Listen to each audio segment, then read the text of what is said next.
এই শরীফ ভাই, মেহেদি, তোমরা একটু এদিকে আসো। জি ভাই বলেন, অন্য কোনো কাজ আছে নাকি? দেখো, বাজারের অবস্থা খুব খারাপ। কারেন্ট বিল, দোকান ভাড়া, তোমাদের বেতন দিয়া আমি আর কুলাইতে পারতাছি না।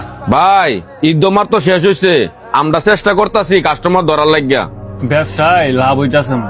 এখন যে কাস্টমার আসে, এই কাস্টমার আমি নিজেই হ্যান্ডেল করতে পারবো, তোমাদের দুজনের আর দরকার নেই।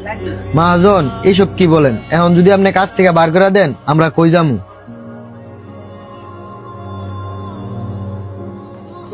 এই ধরো তোমাদের এই মাসের বেতন। কালকা থেকে আর তোমাদের কাজে আসতে হবে না, অন্য জায়গায় কাজ খুঁজা নিও।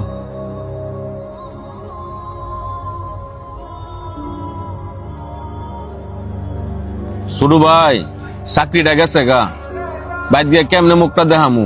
শুরু বোনের টেনশনের টিয়া দিতে হইব, মার ওষুধ কিনতে হইব। এই মাসটা না তোমার কষ্ট মষ্ট করে চলমু, কিন্তু সামনের মাসটা চলমু কেমনে? শরীফ ভাই, আপনি তো তাও মা আছে, আমার তো তাও নাই।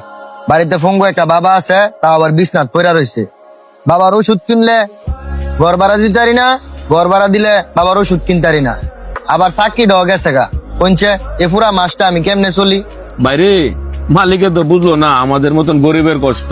গরিবের কষ্ট একমাত্র তোর গরিব হয়ে বুঝে, বড় লোকটা কোনো সময় বুঝে না ভাই। কান্দেন না ভাই, উপরে আল্লাহ আছে, একটা না একটা ব্যবস্থা হইব। শুধু ভাই এন বই না থেকে আয় একটা কাজের ব্যবস্থা করি যা।